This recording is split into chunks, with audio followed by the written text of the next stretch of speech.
This is Esther Lara. She is a former senior nurse who's made a bold transition into the world of property investments. While dedicated to her career in healthcare, she felt a deep desire for more. She wanted more freedom, more financial security, and a better quality of life.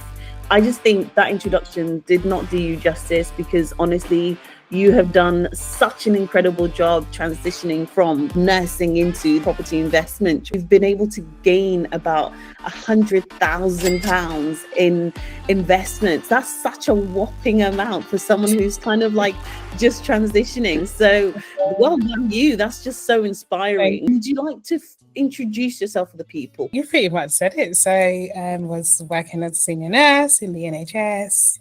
And through heaps and hopes and hurdles, I decided to, search for more and go outside of my nursing career, outside of thinking outside the box. What are the opportunities there? And I stumbled across property, and I just gradually kind of transitioned. So I started with a strategy called rent to rent, which is where you get property from a landlord.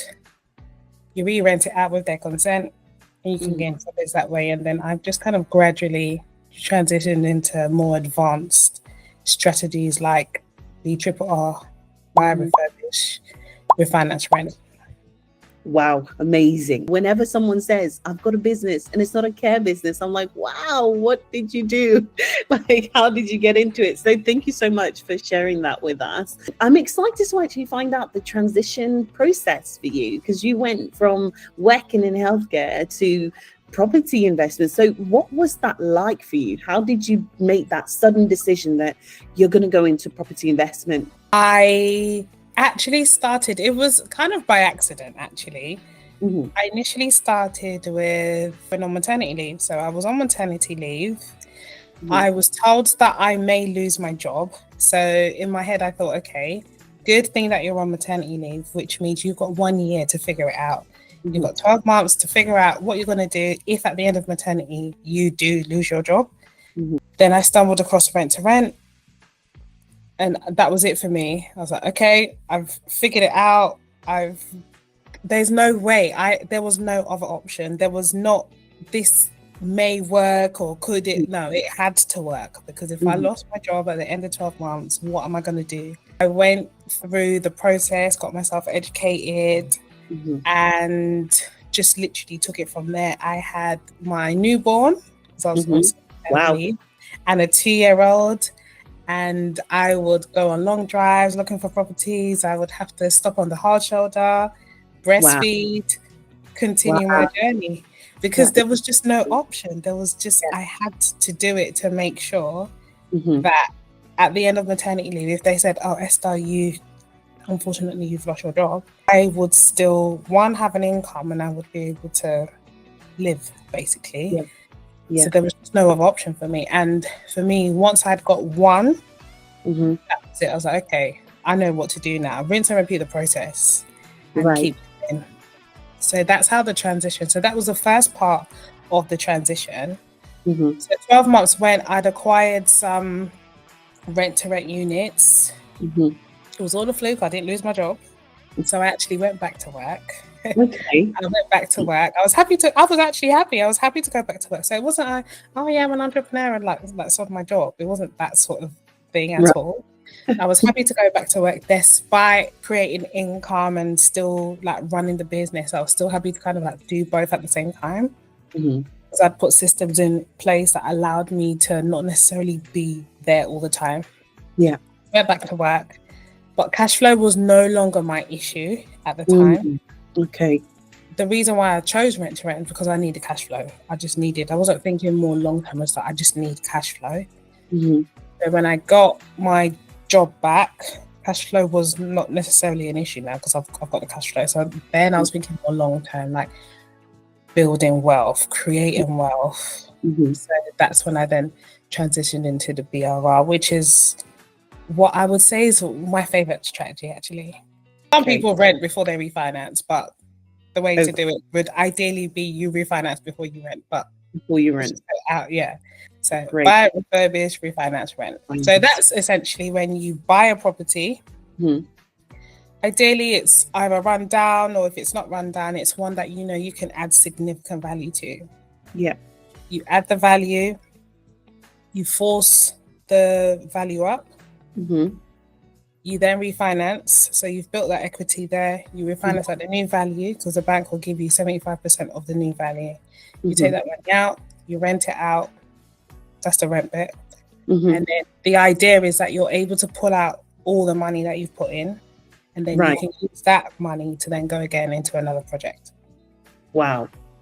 It sounds like it's very straightforward, but I'm sure you've had your challenges with it. What sort of challenges have you? Because I think sometimes when people talk about business, they make it sound so simple and easy, but actually it's a process, and definitely it is an absolute process. You know, when people say, "Oh yeah, BRRR, yeah, buy, refurbish, refinance, rent," it sounds so simple. It's not that, because the thing is, you've got other people involved in this. So you've got builders involved, you've got solicitors involved, you've got brokers involved, and not everybody moves at your speed or moves in the same way that you move. So you are heavily reliant on your team.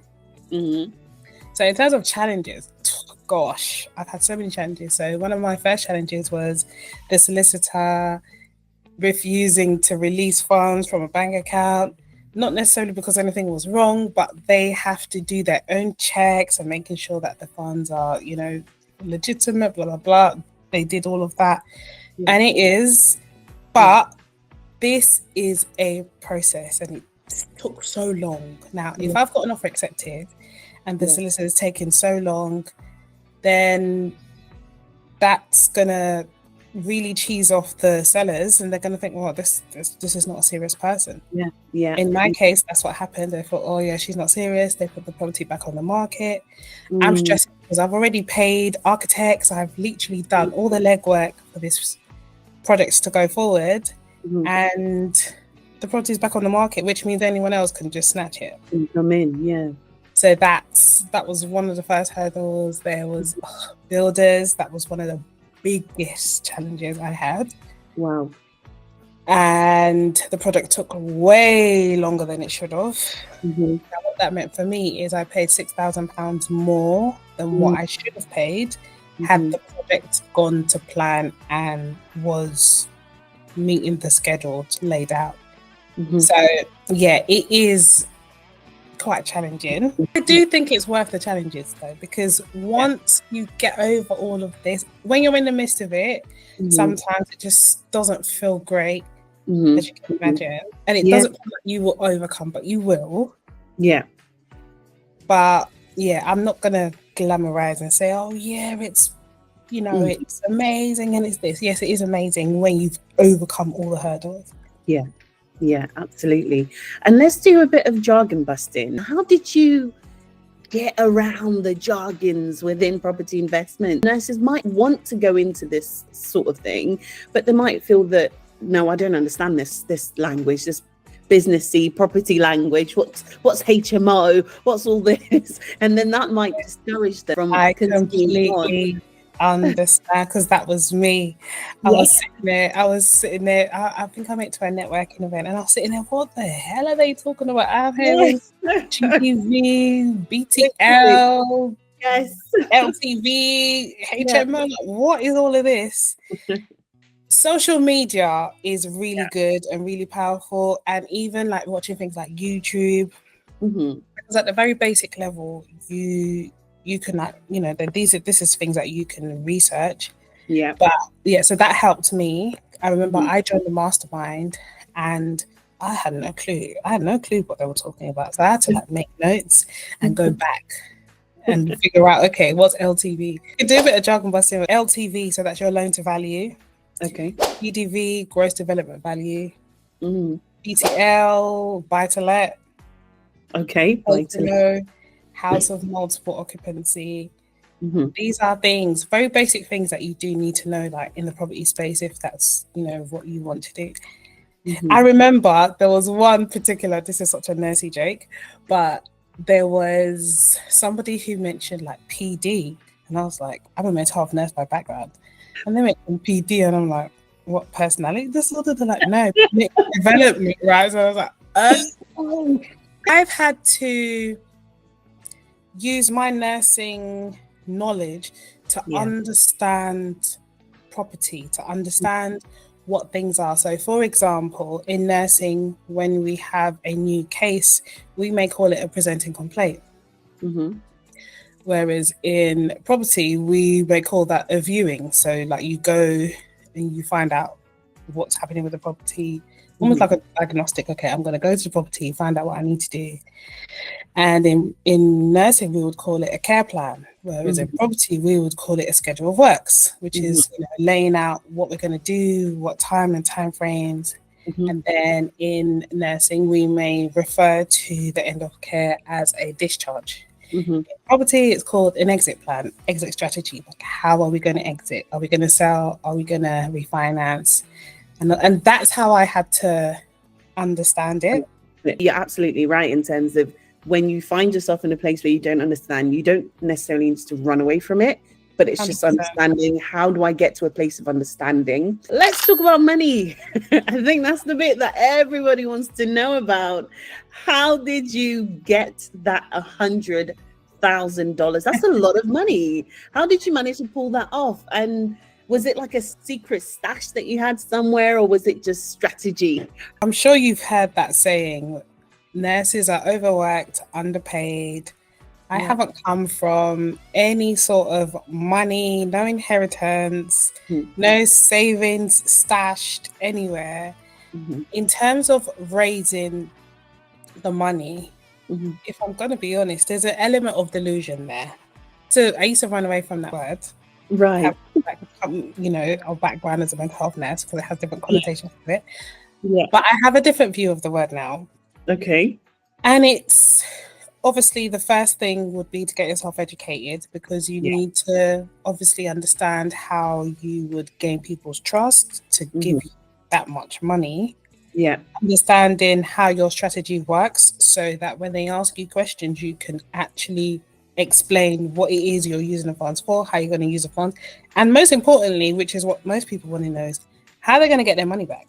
Because that's what they want to know, really. If I give you this, what's happening, for how long, and they want to know that. So the first thing would be getting myself educated, which is what I did. Got myself educated, and then literally executed. So everything I've learned, executed. And a really big part of it is building a brand on social media and having a presence on social media and gaining people's trust. And if I'm going to be honest, I think being a nurse really helped me, actually, because there's that notion of, that people tend to trust nurses. Trust you, I mean, you tend to just, unless you've done something awfully wrong. Like you're a nurse, you're a mother, this kind of profile of person, and to gain a bit of trust from people. So I think that kind of worked in my favor. That's good. That's brilliant. I like that. It's like your background helps sell 100%. You the right people. Was 100%. It also about putting yourself in front of the right people? Do you think that they came to you? What was that like?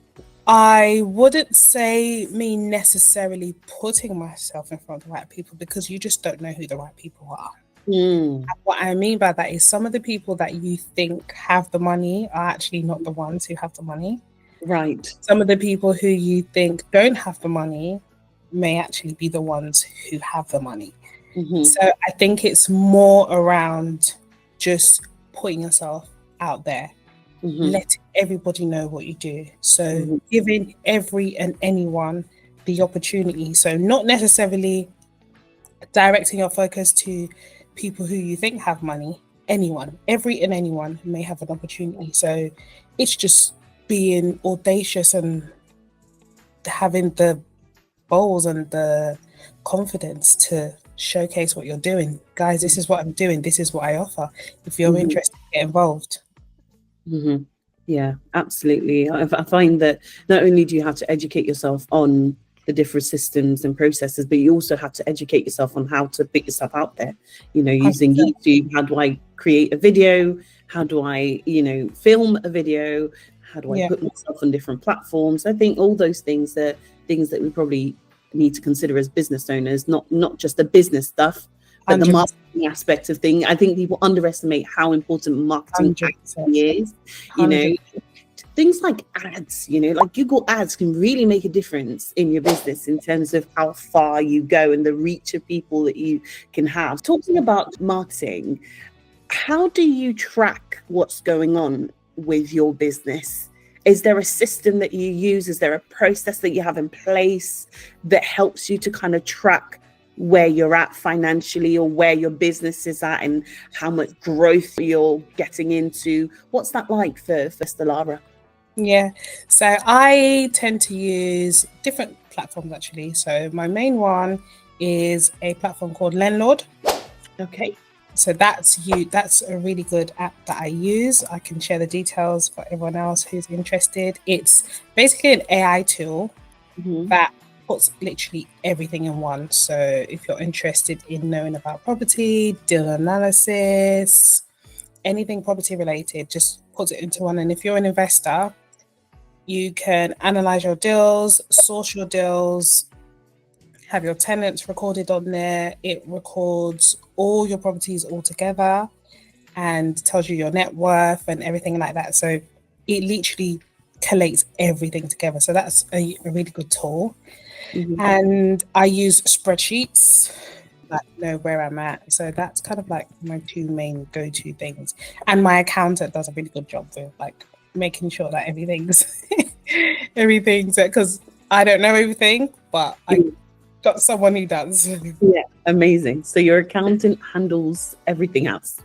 Everything else, yeah. So I will do like the day-to-day stuff. So like my deal analysis, and I can have like a visual outlook of what's going on with my app. You literally log on, you can see it, you know what's going on. You know when the tenants have paid, you know how much is coming in and all of that stuff. So that's very quick and easy to kind of see.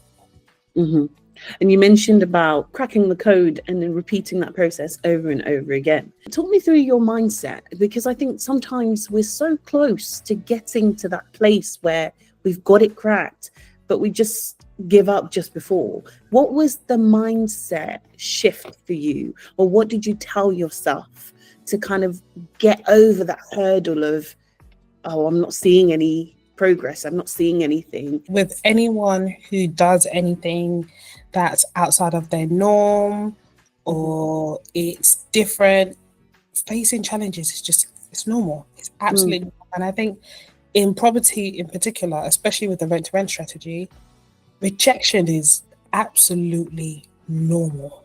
If you're not facing rejection, that tells me you're not calling enough landlords. So if I come across someone and they say, oh, you know, I'm not getting enough, or this is very challenging, I'm like, yeah, you're doing it right. If you don't tell me you face rejections, you are just not doing enough. You're not calling enough.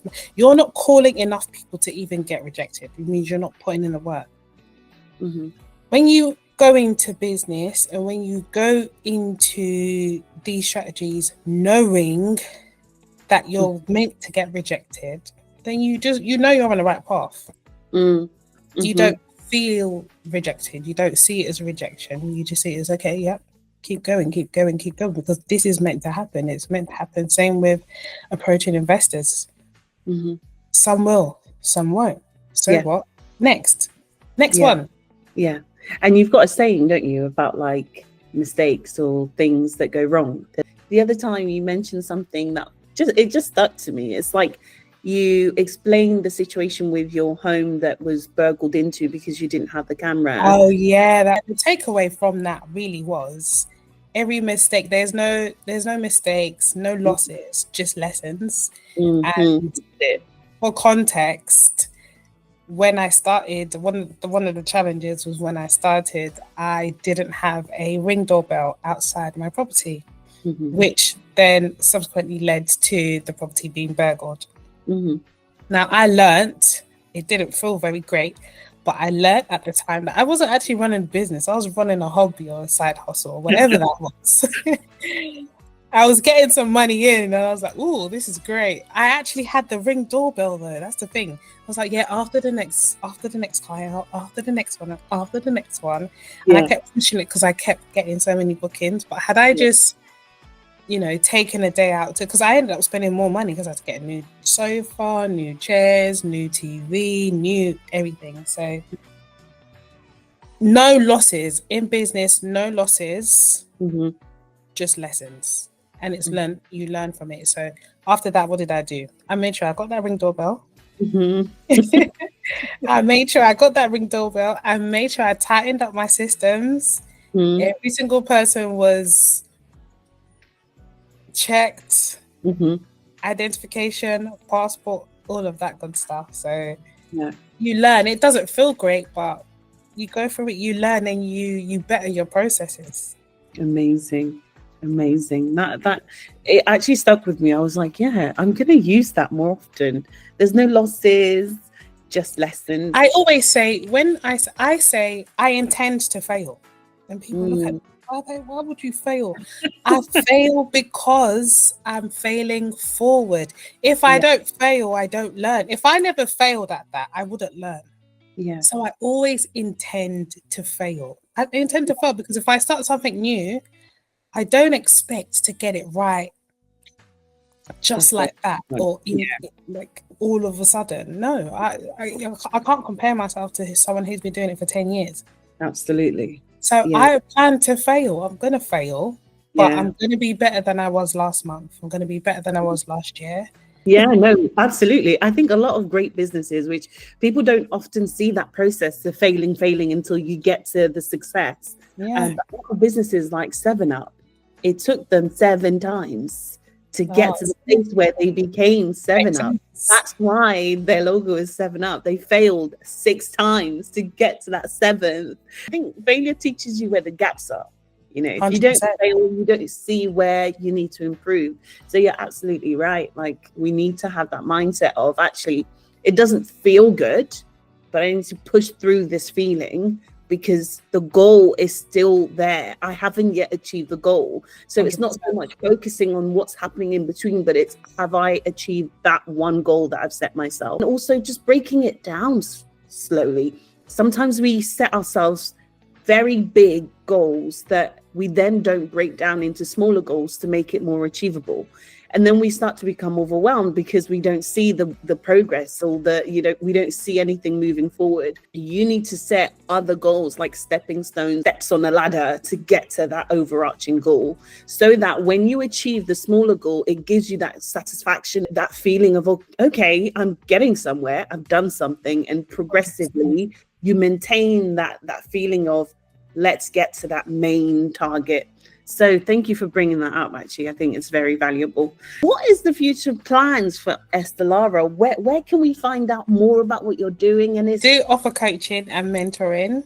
Okay. I do have a soft spot for nurses, obviously, because I am a nurse. Yeah. And I am kind of on a mission to kind of help nurses, because I do appreciate that property and nursing is just, it could be quite mind-boggling, and it's like, it's a very difficult field to step into if you don't understand what's going on. But as I've already kind of walked in those shoes, I'm there to help. So I've had quite a few nurses reach out to me wanting support. So that's something that I offer. In terms of what I'm up to, I've got quite a few things in the pipeline, and I'm not going to share now, but I've got some things in the pipeline, and to kind of stay connected and see what I'm up to. On Instagram, Facebook, Esther Lara. I will be joining YouTube shortly, so check that out, Esther Lara, and LinkedIn, Esther Lara. Any particular creator or YouTuber for people looking to get into property? In terms of rent to rent, I would say Dummy Property Lifestyle. He's very good with Rent to SA. Luke Properties, also very good. In terms of like development stuff, there's Property by Jules. She's doing amazing stuff. Also Ethan Hammond. Ethan Hammond's a good one as well. Yeah, there's quite a lot of people out there like doing property stuff. Brilliant. Amazing. Thank you. And then final question, if you had £1,000 right now and you were asked to flip it, say £1,000 in an account and you want to tell them how they can grow that money, what would be your investment tip? There's the, bank accounts that probably give, I think the most that banks give is like 5%. Yeah, I've not 5 seen point something. So yeah. that's an option. Yeah. Personally though, I know I could potentially do a rent to rent, probably somewhere near Kent, a bit further.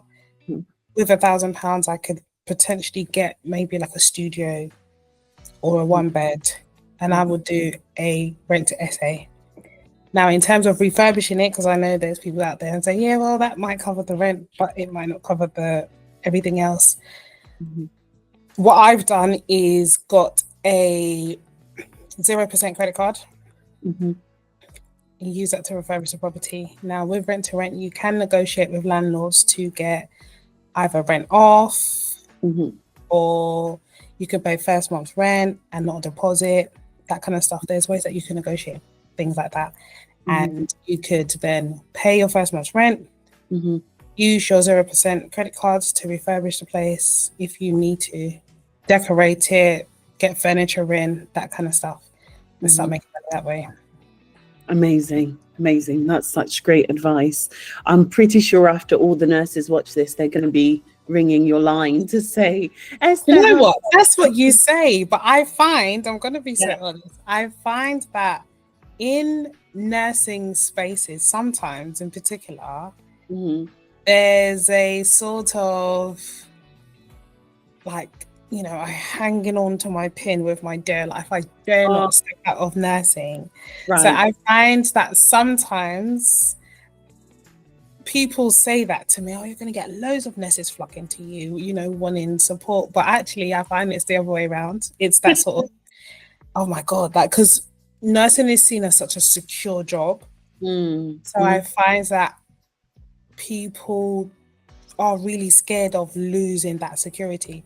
And my message is not even necessarily quitting your job and losing your security. No, still keep your job. But explore what's outside there. It's amazing that you can actually start a business with such a secure job. Thank you so much, Esther. I think I've learned so much from today. So always learning when I speak to you, which is brilliant. So thank you so much for that. You're definitely right in that it is difficult for nurses to think of losing nursing, but like you said, the two can coexist. You can be a nurse and search other avenues of income. So yeah, that it's just been such a wonderful interview. Thank you so much again for coming. Thank you very much. Guys, Alafia Properties and Esther Lara on socials, please hit her up. She does mentoring, so she's available to help you get your properties. But yeah, thank you so much, Esther. And I really wish that everything goes according to plan for you. And I can't wait to see what your next projects. Thank you so much.